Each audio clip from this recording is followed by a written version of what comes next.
Sa kalsada, lahat delikado at parang gangster hanggang makasalubong nila ang propesyonal na mandirigma. At doon, walang pananakot, walang salita. Iisa lang ang meron. Katotohanan. Ito ang nangyayari kapag ang kalsada ay humarap sa ring. May mga taong gagawin lahat para sa content, kahit sumama pa sa isa sa pinakadelikadong batang mandirigma ng Ultimate Fighting Championship sa gym. Nakilala ng YouTuber si Raul Rosas Jr., ang pinakabatang manlalabang pinirmahan ng Ultimate Fighting Championship, at naisip niyang biruin ito sa sariling gym. Sana biro lang yan dahil sisirain kita. Inasar ng YouTuber si Raul hanggang sa naabot niya ang kanyang limit. Anong kalokohan ang ginagawa mo? You listening, bro? You really Yeah, bro. Hey, chill, bro. Kalma lang, ano bang problema mo? Kailangan kong gamitin ang punching bag. Pagkatapos, hahamunin niya ito sa isang laban sa octagon. Maglalaban tayo. Hayop ka? Ang hamunin ng isang profesional nang walang kahit anong karanasan sa pakikipaglaban ay halos palaging isang napakasamang ideya. Pero kahit papaano, ay nagkaroon siya ng tapang na tiisin ng bugbog hanggang sa dulo para lang matapos ang video.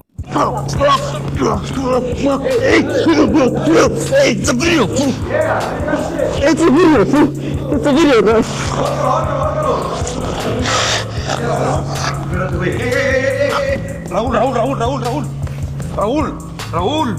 Hey, why no? Raul. Ito si Dennis Frimpong, isang amateur na manlalaban na sobrang kumpiyansa sa sarili.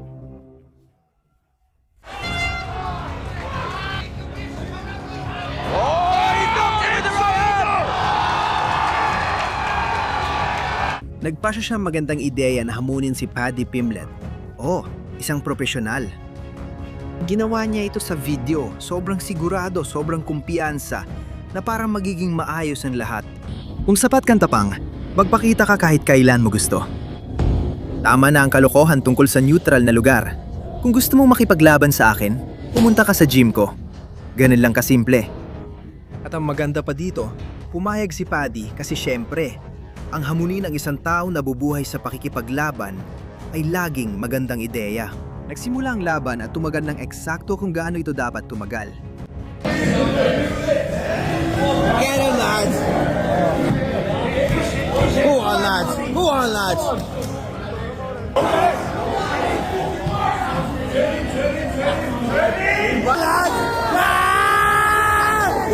He's tapping! He's tapping!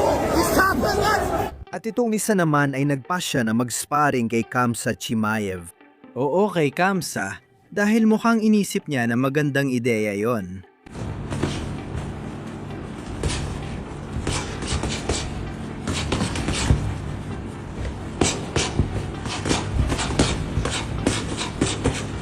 Itong Rusong YouTuber, akala niya kaya niyang tumagal ng isang round laban sa kanya kasi parang posible namang magtagal ng isang round laban sa kanya.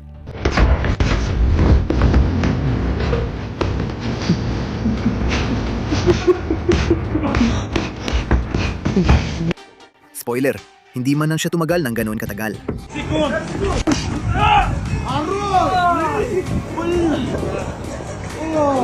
Pagkatapos, naroon si Speed, ang YouTuber na nagdeklara sa harap ni Dan Hooker na walang tatalo sa kanya sa boxing. Walang makakatalo sa akin sa boxing. Walang makakatalo sa akin sa boxing. Siyempre, ang pagsasabi niyan sa harap ng isang tao na lumalaban sa Ultimate Fighting Championship ay laging nagtatapos na maayos.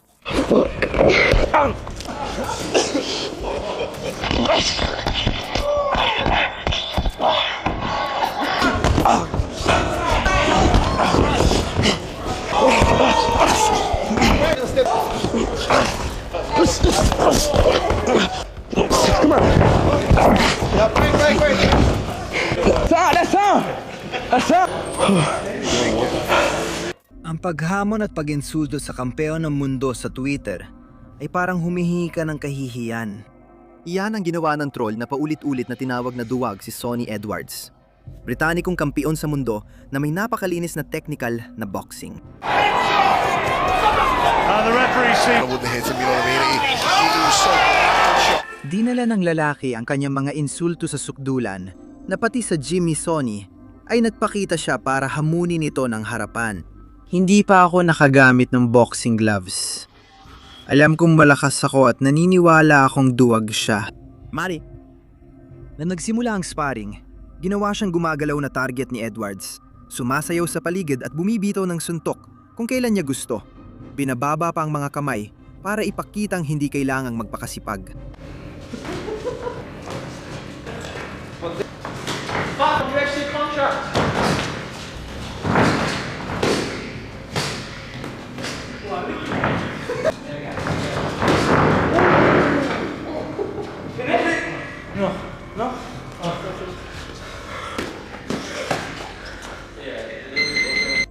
Pagod na pagod ang troll sa uli.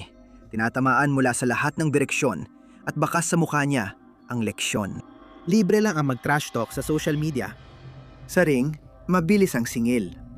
Si Charlie Selenov siguro ang pinakamagandang halimbawa ng belusyon sa internet na naitala ng kamera. Gumawa ang lalaking ito ng peking alamat ng pakikipaglaban tungkol sa sarili. Nagyayabang online at nagpapanggap na di matatalo ang boksingero. Pagkatapos, nagkamali si Charlie. Inamon niya si Deontay Wilder na may isa sa pinakamapaminsalang kanang kamao sa kasaysayan ng heavyweight boxing. Deontay Wilder? Putong ina mo. Ganun ba nagsasalita ka ng masama tungkol sa akin? Kapag tinamaan kita ng lakas ko, mawawala lahat ng ngipin mo. Putong ina, magkita tayo ngayon. Punta ka sa Los Angeles. Ako ang kampeon, isa kang biro. Halika dito at patutulugin kita. Tinanggap ni Wilder ang hamon at matatapos kaagad ang pantasya ni Charlie bago niya ito maintindihan.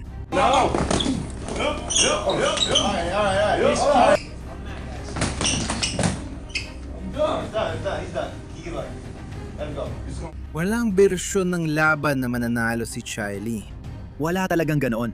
Kinailangan niyang matutunan yon sa mahirap na paraan. Sa susunod, mas malala pa. Wala akong pakialam. Nagkataon lang na sinuwerte ka. Ako pa rin ang pinakamagaling.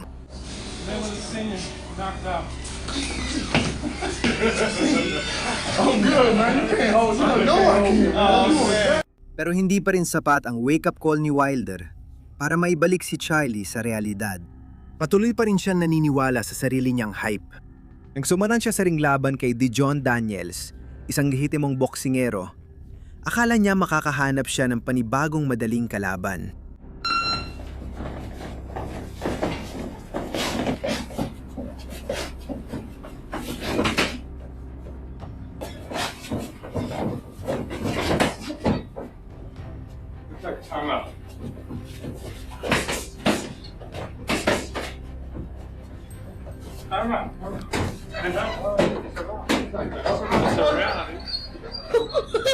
Akala niya na ang pagtakbo palabas ng ring ang magliligtas sa kanya, pero hindi nagpakita ng kahit anong awa si Daniels.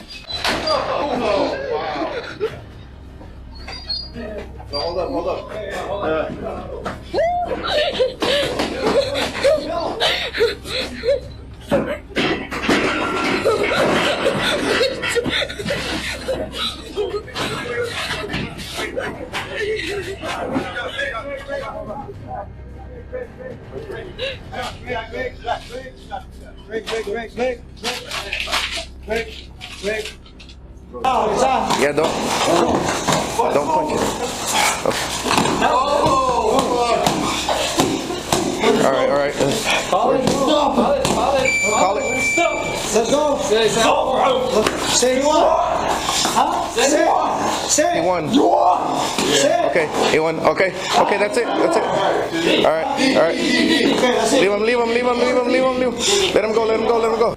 Walang takasan, walang palusot, lubos at ganap na paglalantad ng lahat ng pinagpapanggap ni Charlie. May mga natututo sa pagkakamali, pero si Charlie ay laging bugbog lang ang inaabot. Ang galing, Navy SEAL pa siya, pero akala niya matatalo niya si Sean Strickland. Oo, laban sa isang manlalaban ng Ultimate Fighting Championship. Kasi syempre, ang pagiging matigas sa totoong buhay ay pareho lang daw sa pakikipaglaban sa octagon.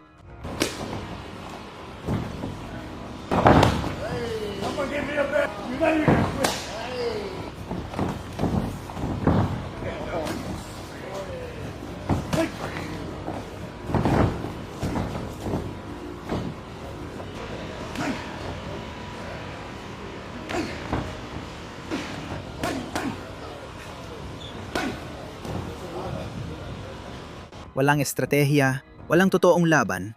Isa lang ang nangyari. Bugbog. May kumpiyansa at iba naman kung ano man to. Masamang ideya kahit sa papel na hamunin ng walang training ang isang boxing coach. Pero sa oras na magsimulang magliparan ng mga suntok, kahit ang huling bakas ng pantasyang yon ay nawawala sa mismong sandaling yon.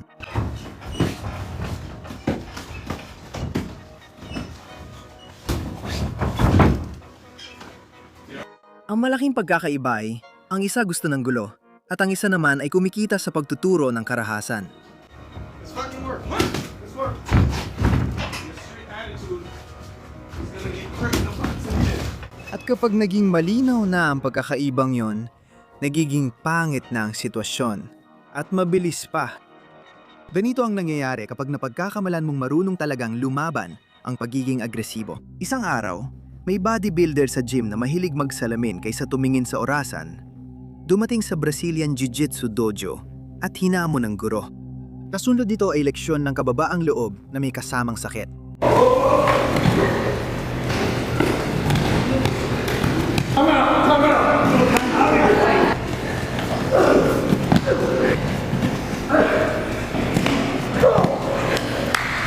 Kinontrol siya ng Brazilian, inipit gamit ang mga binti at sinampal na parang nasa dance class na may sampalan.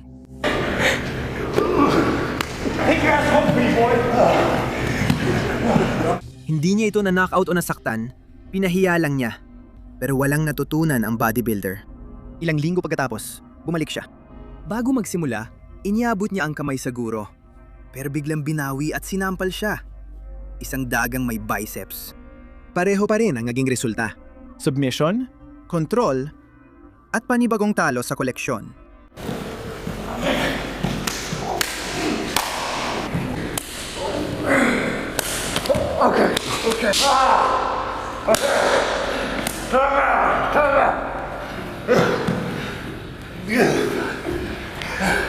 Pero hindi doon natapos dahil sinubukan rin niyang subukan ang swerte niya laban sa mas maliit na estudyante ng guro sa parehong araw. At ano nangyari? Rear naked choke, tap out, at ganap na katahimikan.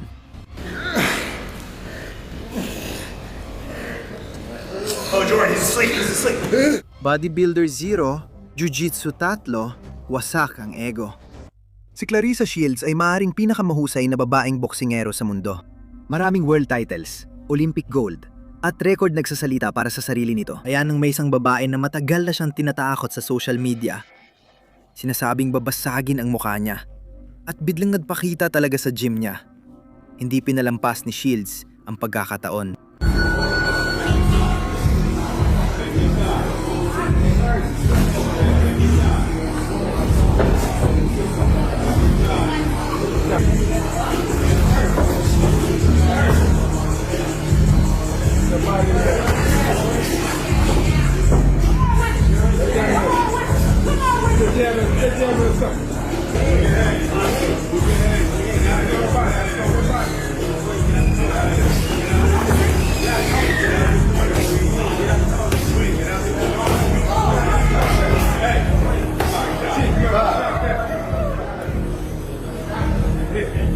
Kinailangan pang paghiwalayin sila ng mga coach bago may masaktan ng malala.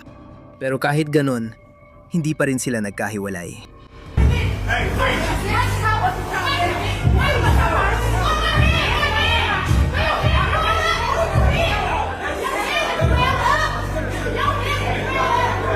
May mga taong hindi natututo agad.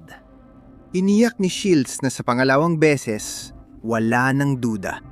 May mga taong nabibiyahe lang para mapahiya. Ilang buwan na nagpapadala ng mense ang siga sa na boksinggerong ito. Sinasabing dudurugin siya sa ring at gagawing lugaw. Dahil kumbinsido siya, nagpakita talaga siya. Sa unang palitan pa lang, halata nang malaki ang pagkakamali niya.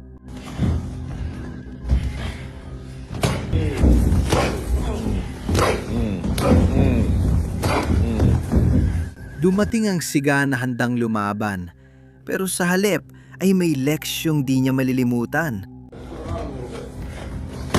That's it. No, all right, all right. Hey, you got in the ring though. Hindi hadlang ang edad sa kakayahan.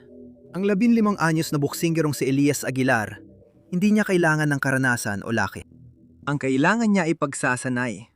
Nang inarap niya ang 20 anyos na manlalaban sa kalsada, nakakala niyang nadadala sa ring ang tapang sa kalsada, hindi na niya maikaila ang kanilang pagkakaiba.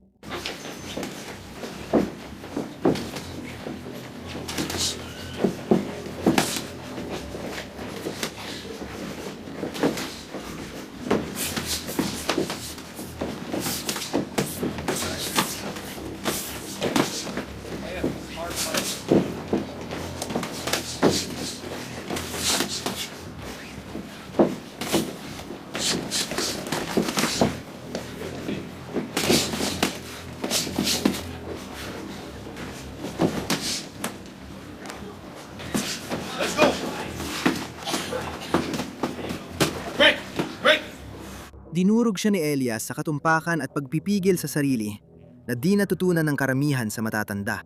Isang malinaw na paalala na ang tamang teknik ay laging nananalo, anuman ang edad.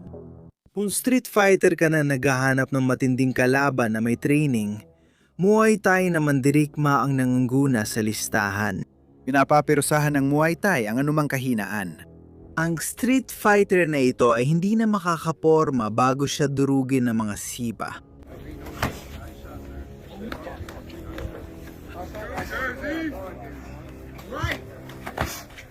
You gotta check it. Nakakasatisfy ang mga hamon dahil ipinapakita na ng sitwasyon kung paano ito magtatapos. Nagpa siyang maingay na lalaking ito na ipakita ang lakas niya sa harap ng isang sanay na boksingero. Nang gumagsak ang mga suntok, nawala ang lahat ng peking kumpiyansa niya. At kapag sinampal na siya ng realidad, agad na napalitan ng pagsisisi ang buong hamon.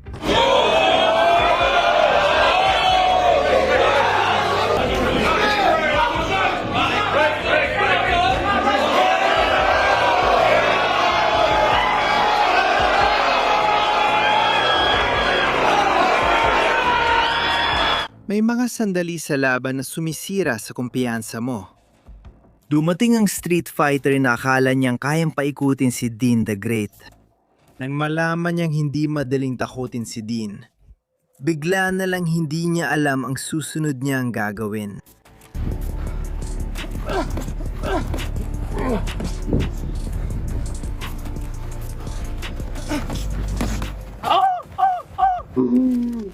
Kapag nawala ang kumpiyansa, wala nang maipapanlaban. May kakaibang enerhiya ang iligan na laban, kaya mas ganado ang mga mandirigma sa kalsada. Ang mga tao ingay at kaguluhan. Iyan ang kanilang teritoryo. May ilan sa kanila na naniniwalang mahihirapan ang mga batikang mandirigma sa ganoong kapaligiran. Pero hindi nagtagal ang profesional na mandirigmang ito para iparamdam na, sa kabaligtaran, parang nasa sarili niyang teritoryo siya. Организаторам рядышком подмазал.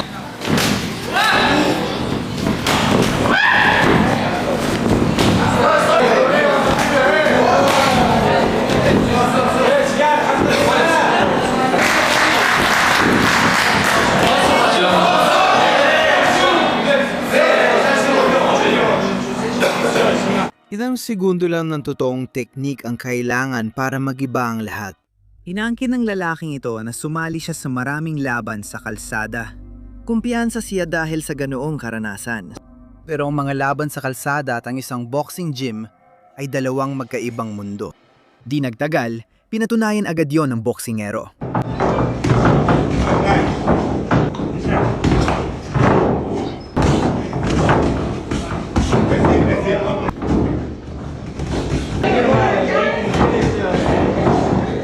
Ang nagpapakilalang manlalaban sa kalsada ay pumasok sa gym, ipinagmamalaki ang mahigit 200 panalo at sinabi sa lahat ng naroon, kaya niyang bugbugin ang karamihan sa mga nag-eensayo roon.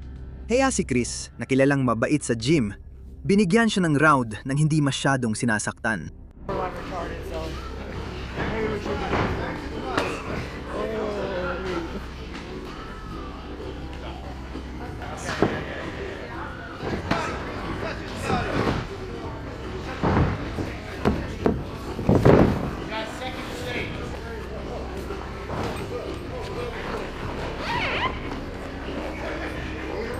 Pinalalaki ng mga tao ang tingin nila sa sarili nila, sa laban sa kalye, internet at sa isip.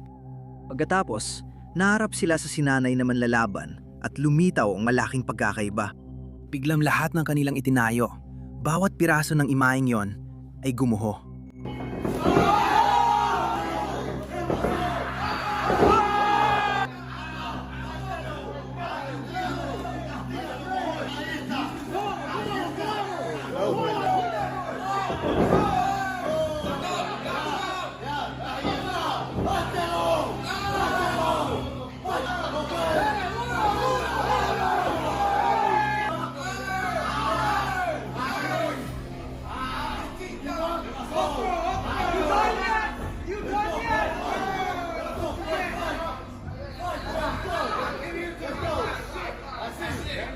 Paalala ito na maraming bagay ang pwede mong magkunyari. Pero hindi mo kaya magkunyari sa isang round laban sa isang matagal ng profesional na lumalaban.